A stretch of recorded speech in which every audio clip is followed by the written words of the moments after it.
Assalamualaikum warahmatullahi wabarakatuh. Masih bersama dengan saya Rafika Wildan Yusro.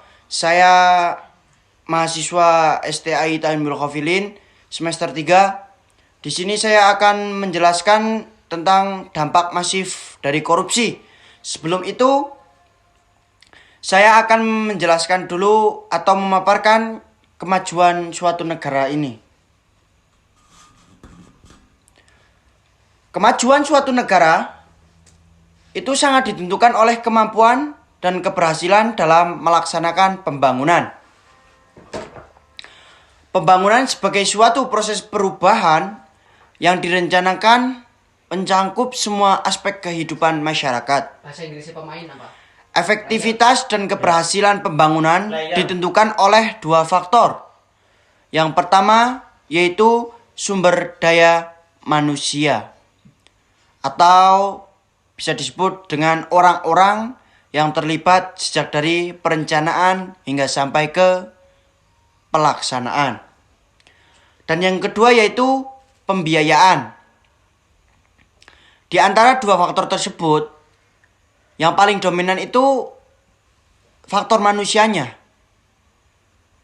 Indonesia merupakan salah satu negara terkaya di Asia yang dilihat dari kekayaan sumber daya alamnya.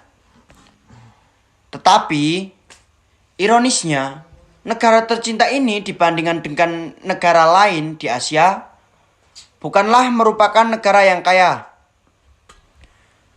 melainkan termasuk negara yang miskin. Dikarenakan rendahnya kualitas sumber daya manusianya.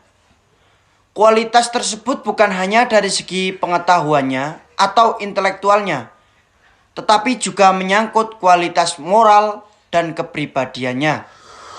Rapuhnya moral dan rendahnya tingkat kejujuran dari aparat penyelenggara menyebabkan terjadinya korupsi. Nah, sebelum masuk ke korupsi, kita bahas dulu apa itu korupsi.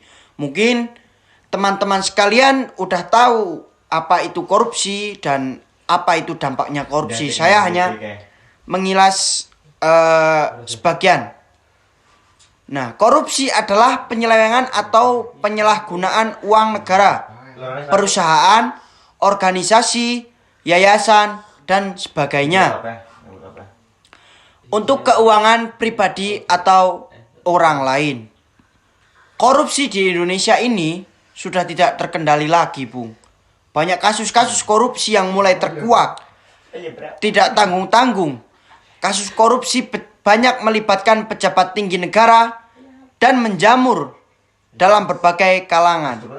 Seperti kasus korupsi Bank Santuri, yaitu yang tersangkanya yaitu Budi Mulya divonis 10 tahun penjara dan didenda 500 juta rupiah oleh Pengadilan Tindak Pidana Korupsi pada tanggal 17 Juli 2014. Budi dihukum dalam kasus korupsi pemberian fasilitas pendanaan jangka pendek atau FPJP dan menetapkan Bank Santuri sebagai bank gagal berdampak sistemik dan masih banyak lagi. Indonesia masuk dalam salah satu daftar negara terkorup di dunia. Berbagai macam kasus korupsi, mulai dari yang besar, sedang, hingga kasus korupsi yang kecil, sering terjadi secara terus-menerus tanpa bisa dihentikan. Hukum tindak pidana korupsi yang tidak ada efek jera bagi pelaku menyebabkan para korup tetap menjalankan aksi korupsi. Ditambah lagi hukuman di Indonesia yang bisa dibeli. Hal ini bisa dilihat dari banyaknya aparat hukum. Oke, kita masuk ke dampak masif akibat korupsi. Yang pertama yaitu dampak ekonomi. Langsung ke contoh saja. Misalnya ada suatu PT yang di situ akan melakukan produksi. Semisal akan memproduksi barang atau makanan yang dinamai produk dari seumpama ini dari contoh Karika Stay Go. Di situ pasti ada anggaran untuk modal awal suatu PT atau perusahaan. Yang seharusnya anggaran produksi suatu PT yang sebaiknya diputar untuk perputaran ekonomi, justru malah dialokasikan untuk birokrasi yang ujung-ujungnya masuk ke kantong pribadi. Disitulah menjadi permasalahan di suatu PT ataupun perusahaan. Dikarenakan akan menghambat jalannya kemajuan suatu PT atau perusahaan. Yang kedua, dampak sosial dan kemiskinan masyarakat. Bagi masyarakat miskin, korupsi dapat mengakibatkan dampak yang luar biasa dan saling bertaut satu sama lain. Pertama, dampak langsung yang dirasakan oleh rakyat miskin yaitu semakin mahalnya harga jasa berbagai pelayanan publik. Rendahnya kualitas pelayanan dan juga sering terjadi perbatasan akses terhadap sebagai pelayanan vital seperti air, kesehatan, dan pendidikan. Kedua, dampak tidak langsung yang dirasakan oleh orang miskin yaitu pengalihan sumber daya milik publik untuk kepentingan pribadi dan kelompok yang seharusnya diperuntukkan guna kemajuan sektor sosial dan orang miskin melalui pembatasan pembangunan yang secara tidak langsung dampak ini memiliki pengaruh kepada langgengnya kemiskinan. Itu tidak patut untuk kita contoh. Kita masuk ketiga. Dampak yang ketiga yaitu runtuhnya otoritas pemerintah. Dampak dari runtuhnya otoritas pemerintah meliputi matinya etika sosial dan politik. Peraturan dan perundangan tidak efektif. Birokrasi tidak efisien. Dampak terhadap politik dan demokrasi meliputi kurang adanya kepercayaan masyarakat terhadap pemerintah. Munculnya pemimpin yang korup. Nah, itu yang menjadi permasalahan di negara kita.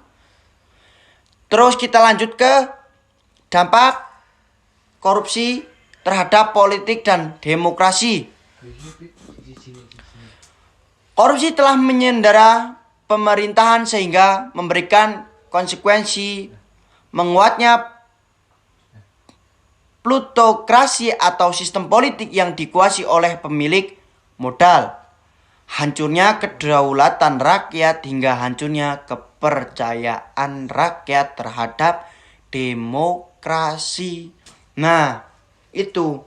Terus kita lanjut ke dampak yang kelima.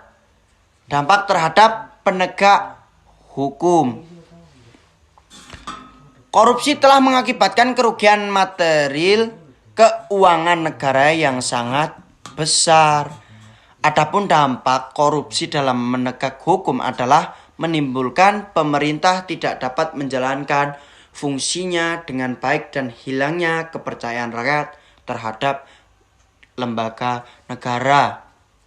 Yang keenam yaitu dampak terhadap pertahanan dan keamanan.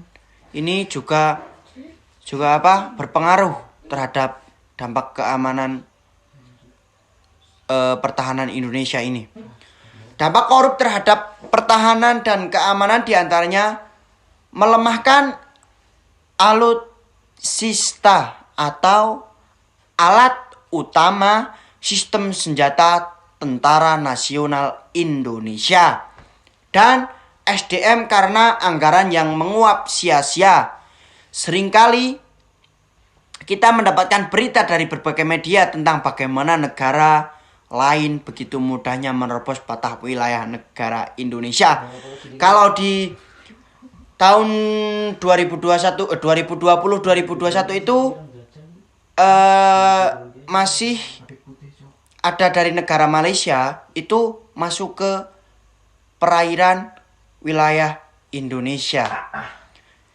Kita lanjut ke yang ketujuh, yaitu dampak kerusakan lingkungan. Dampak korupsi terhadap lingkungan salah satunya menurunkan kualitas lingkungan. Penurunan kualitas lingkungan dapat kita lihat dari banyaknya kasus illegal logging.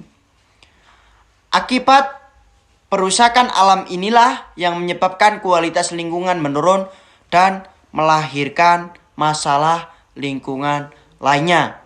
Jadi korupsi itu tidak boleh kita tiru karena itu bisa merugikan diri sendiri dan juga orang lain. Kapan Indonesia mau maju jika masih ada korupsi di negara ini? Jadi untuk generasi muda, generasi bangsa Indonesia, semoga saja kita tidak terjerat oleh kasus-kasus korupsi. Mungkin dari saya cukup sekian. Apabila banyak kesalahan atau tutur kata yang kurang berkenan di dalam hati Anda, saya pribadi mohon maaf yang sebesar-besarnya. Dari saya, wabillahi taufiq wal hidayah. Assalamualaikum warahmatullahi wabarakatuh.